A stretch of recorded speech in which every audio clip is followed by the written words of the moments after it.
Bismillahirrahmanirrahim. Assalamualaikum warahmatullahi wabarakatuh. Waalaikumsalam warahmatullahi wabarakatuh. Saya ucapkan terima kasih banyak kepada rekan-rekan yang telah meluangkan waktu dalam kegiatan pengimbasan modul 1.4 mengenai pelaksanaan disiplin positif yang merupakan bagian dari tugas calon guru penggerak yang sedang saya jalani.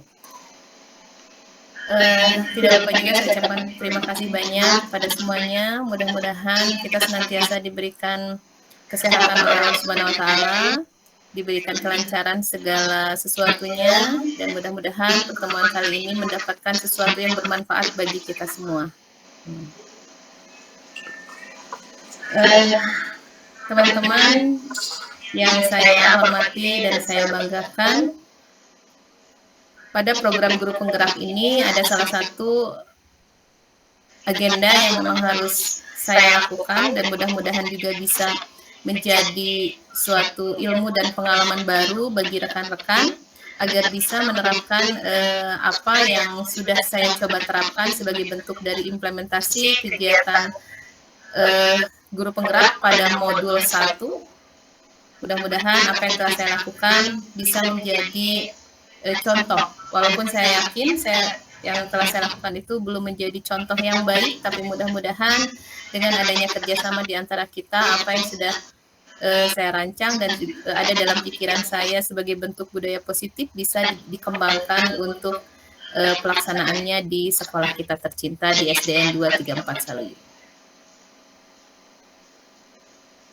Teman-teman, saya izin membagikan PowerPoint ya. Enggak, Bu.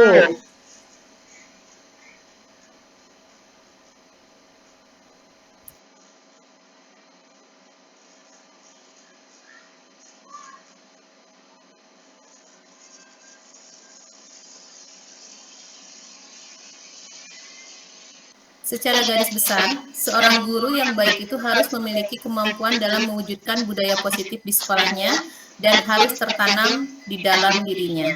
Budaya positif tersebut dapat dijalankan dengan menerapkan konsep-konsep inti seperti disiplin positif, memahami motivasi perilaku manusia yang berkaitan dengan hukuman dan penghargaan, posisi kontrol seorang guru, kemudian pembuat keyakinan sekolah atau kelas, dan penerapan segitiga restitusi dalam penyelesaian masalah. Dalam disiplin positif, cara penerapan disiplin yang mengajak itu dapat mengajarkan anak bertanggung jawab dan menumbuhkan kesadaran diri berdasarkan nilai-nilai kebajikan. Lebih ditekankan ke arah disiplin diri yang dapat mengontrol diri dalam melakukan segala tindakan dan dapat membuat murid memahami dan menyadari berdasarkan motivasi internal, bukan akibat paksaan atau pujian. Kemudian adapun motivasi perilaku dari manusia itu sendiri yaitu satu, untuk mendapatkan imbalan atau penghargaan dari orang lain, untuk menjadi orang yang mereka inginkan dan menghargai diri sendiri dengan nilai-nilai yang mereka percaya, dan untuk menghindari ketidaknyamanan atau hukuman. Sementara dari motivasi perilaku manusia itu muncul dari motivasi internal, di mana motivasi itu bertujuan untuk menjadi orang yang mereka inginkan dan menghargai diri sendiri dengan nilai-nilai yang mereka percaya. Kemudian untuk menghindari hukuman dan pemberian penghargaan berlebihan agar meminimalisir motivasi eksternal dalam diri murid. Nah, di sini juga dalam penerapan disiplin positif, guru mempunyai posisi kontrol tersendiri, di mana yang pertama guru bisa menduduki posisi kontrol sebagai seorang penghukum, atau yang kedua sebagai pembuat merasa bersalah, yang ketiga bisa menjadi teman, yang keempat bisa menjadi pemantau, dan yang kelima bisa menjadi manajer.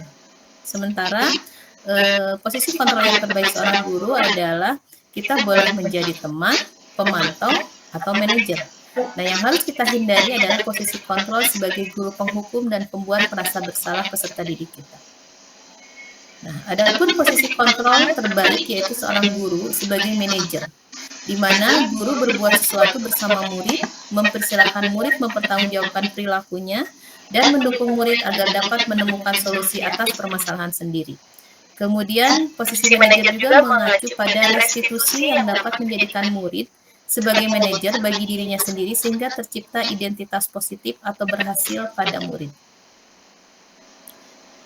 Nah, setelah itu, dalam penerapan disiplin positif, kita juga harus mampu membuat keyakinan kelas, di mana keyakinan kelas yang kita buat ini atas dasar pemikiran bersama dan disusun atau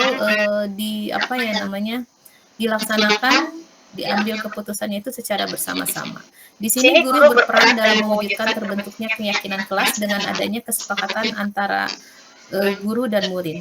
Kemudian keyakinan kelas berupa pernyataan universal yang mudah diingat, dipahami, dan harus diterapkan dalam lingkungan kelas. Nah, untuk penerapan disiplin positif, kadang-kala kita juga menghadapi permasalahan di mana peserta didik kurang berdisiplin atau adanya pelanggaran.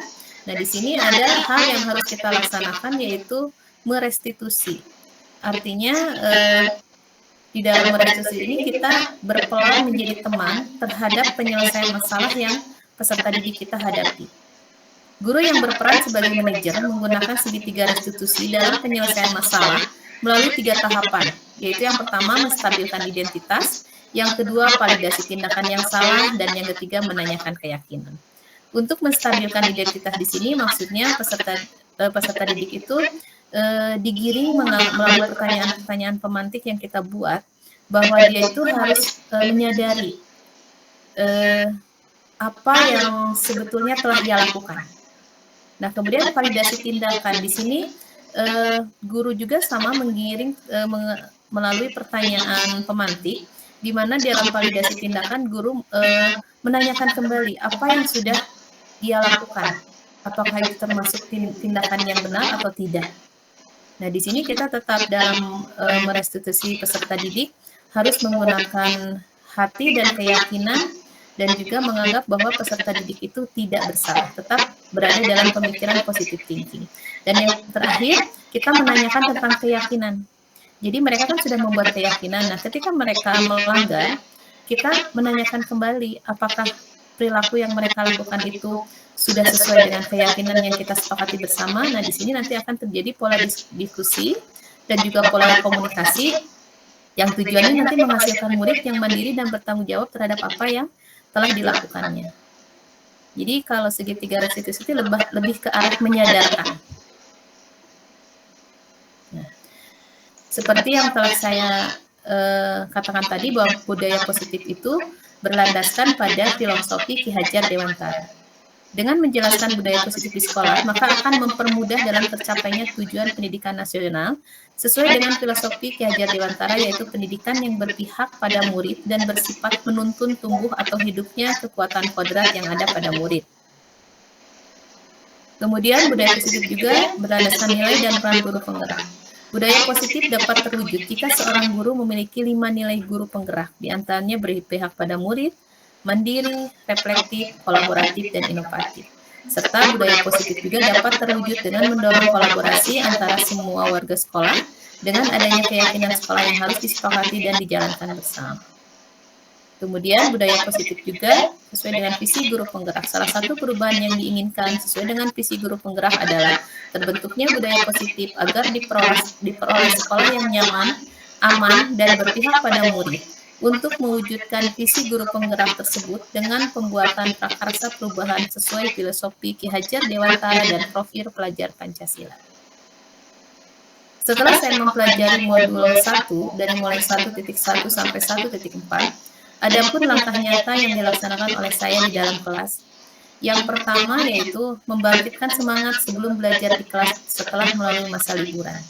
Nah, di sini saya melakukan pertanyaan pemantik di malam hari sebelum besoknya kita bertemu di kelas. Saya hanya menggiring mereka apakah mereka merindukan sekolah.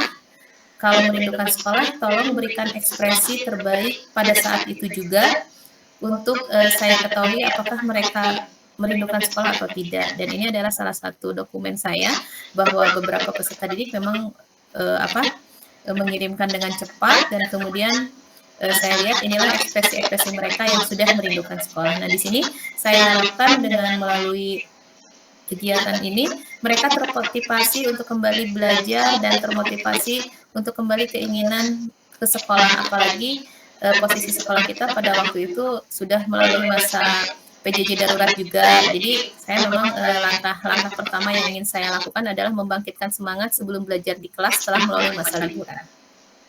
Kemudian langkah yang kedua, ketika hari pertama masuk ke kelas, karena kebetulan saya itu kan menempati ruang kelas baru yang baru direnovasi, kemudian juga memang keadaannya berantakan sekali, dan pada saat itu saya pun mengungkapkan pemikiran saya kepada ibu kepala sekolah bahwa ibu, maaf, untuk kelas saya tidak akan saya bereskan sendiri karena saya mempunyai tujuan tersendiri, ingin menggali empati dan rasa peduli peserta didik terhadap lingkungan kelas. Nah, inilah yang saya lakukan ketika peserta didik telah berkumpul. Saya mencoba melontarkan kata-kata pertanyaan-pertanyaan pemantik yang menggiring siswa untuk empati dan peduli terhadap lingkungan kelas yang sedang kita pakai pada waktu itu. Nah, jadi untuk membersihkan semua itu ini berdasarkan atas keinginan peserta didik. Jadi saya hanya memfasilitasi mereka itu dengan memberikan semangat, kemudian memberikan pertanyaan-pertanyaan yang bisa mengarahkan kepada peserta didik untuk empati dan peduli terhadap lingkungan. Dan di sini pun saya tidak diam begitu saja, saya ikut terjun langsung bersama peserta didik membersihkan dan merapikan kelas. Dan alhamdulillah pada saat itu juga kelas dapat terwujud dan bisa terlihat dalam keadaan rapih dan bersih. Nah, melalui kegiatan ini mereka melakukannya dengan senang, dengan gembira, ikhlas, tanpa ada paksaan. Mereka bahkan bisa lebih cepat dari pekerjaan orang dewasa. Yang ketiga, di hari berikutnya, saya merumuskan keyakinan kelas bersama peserta didik saya. Tujuannya, saya tidak ingin membuat keyakinan kelas secara sepihak, dalam artian bahwa setelah tadi diterangkan, supaya peserta didik pun ikut bertanggung jawab dan mandiri, serta mereka melakukannya itu dengan rasa ikhlas, karena itu semua keinginan mereka. Saya menuntun semua peserta didik dari mulai menerangkan apa itu keyakinan kelas, karena saya yakin peserta didik itu aneh, apa bu keyakinan kelas, saya nggak ngerti. Padahal pada dasarnya keyakinan kelas itu sudah kita terapkan di dalam kelas sehari-hari, lebih ke arah penentuan atau perumusan kedisiplinan kelas, atau juga kegiatan-kegiatan pembiasaan, dan juga boleh kita merumuskan keyakinan kelas mengenai penataan kelas bersama, supaya semua peserta didik bisa ikut bertanggung jawab terhadap apa yang telah kita rumuskan dan bisa menjaganya secara bersama-sama. Nah, ini saya membimbing semua peserta didik untuk bisa mengemukakan tentang keyakinan kelas yang mereka inginkan. Misalnya belajar tepat waktu Bu, kemudian berikan kami peluang untuk bermain, diantaranya itu isinya. Kemudian ada juga yang memberikan pendapat Bu, di ruangan kelasnya saya nggak mau panas. Nah, itu semua harus kita tampung aspirasinya. Nah, nanti di situ setelah mereka mempunyai keinginan, baru kita giring mereka untuk ke arah tanggung jawab. Untuk yang keempat, saya merumuskan pembiasaan kelas yang dapat dilakukan sesuai dengan penerapan karakter profil pelajar Pancasila. Di sekolah kita pun pembiasaan-pembiasaan sudah dilakukan dengan baik sesuai dengan penerapan karakter profil pelajar Pancasila. Hanya saja di sini saya ingin lebih meyakinkan mereka dan menggiring mereka agar mereka menentukan pembiasaan itu sendiri, dan mereka tentunya harus melaksanakan pembiasaan itu secara tanggung jawab. Dan pada waktu itu juga kami bersepakat menentukan koordinator pelaksanaannya. Jadi nanti peserta didik sendiri yang mengatur, misalnya pada hari Kamis itu kami memiliki pembiasaan cinta budaya sekolah, misalnya cinta budaya daerah, artinya daerah Jawa Barat. Nah, di situ nanti peserta didik sendiri yang menggali apakah hari ininya mau permainan, apakah mau lagu-lagu dari daerah Sunda, dan itu nanti mereka yang berpikir. Kemudian di hari Rabu kita punya pembiasaan.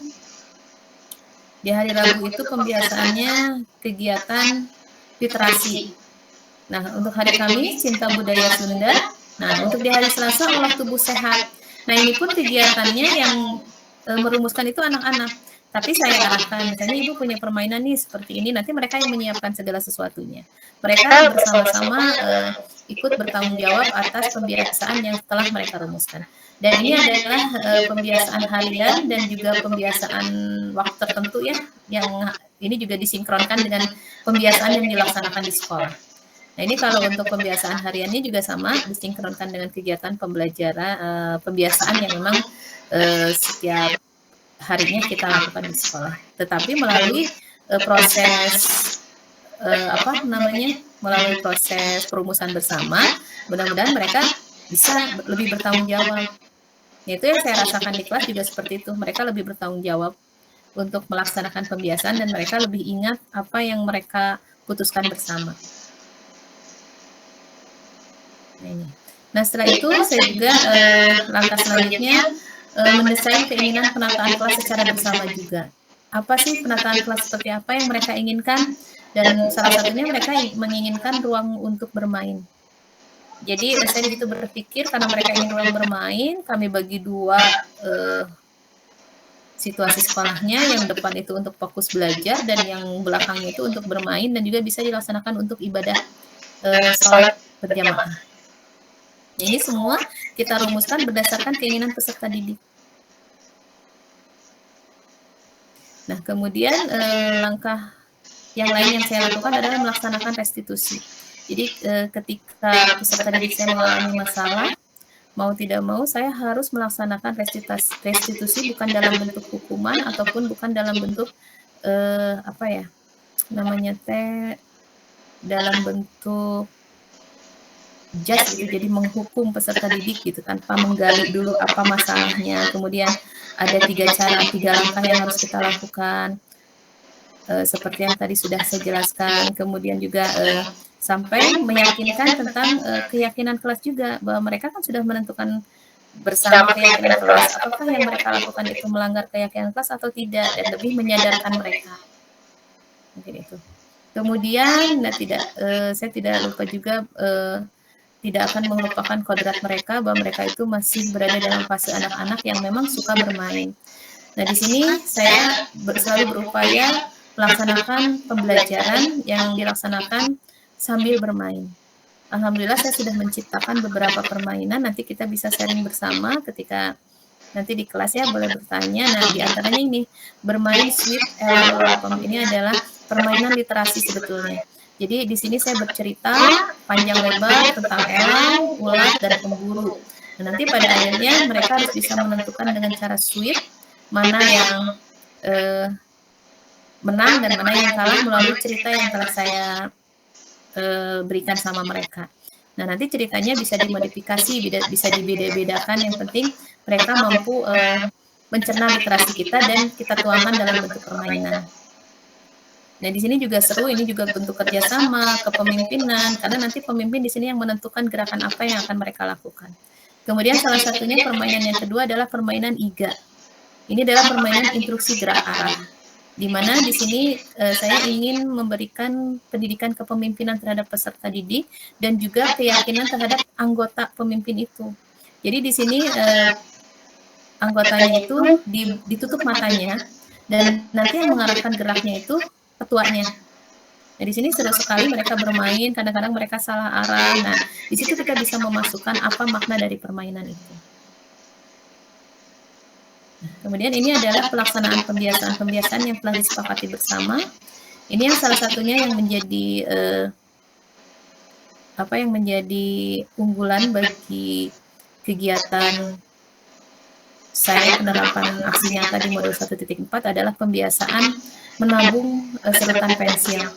Di sini besar sekali manfaatnya. Selain mereka menabung sampah, mereka juga bisa menentukan atau bisa membuat sebuah karya yang kreatif dan inovatif yang memanfaatkan dari sedotan ini.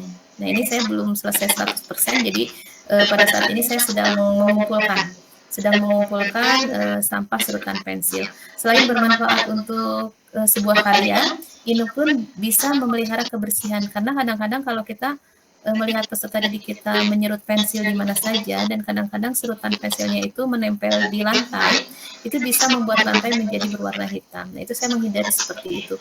Mudah-mudahan juga ini bisa dilaksanakan di kelas-kelas yang lain. Kemudian di sini saya berupaya memberikan permainan-permainan, memberikan peluang pada mereka ketika waktu istirahat, melaksanakan kebiasaan untuk bermain tentang budaya-budaya kita yang dahulu.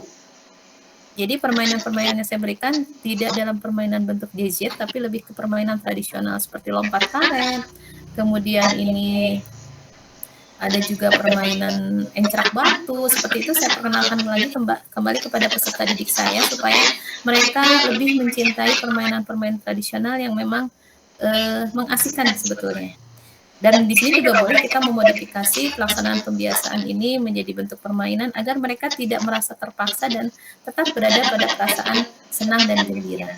Ini juga saya berupaya mewujudkan yang kebinekaan global, menyanyikan lagu-lagu dari daerah-daerah, mulai dari daerah Sumatera, Jawa Barat, itu biasa saya lakukan setiap hari.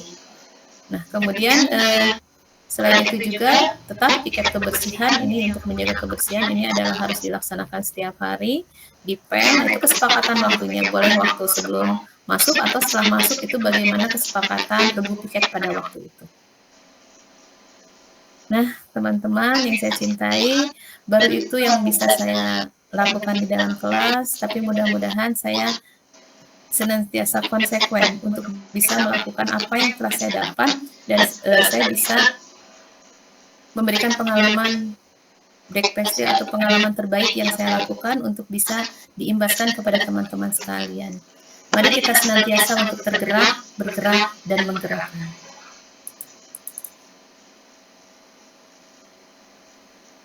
Nah, setelah selesai pemaparan ini, nanti barangkali ada yang mau ditanyakan sebagai bentuk dari diskusi kita pada kesempatan malam ini. Masih ada beberapa waktu untuk kita berdiskusi tentang penerapan budaya positif di sekolah kita.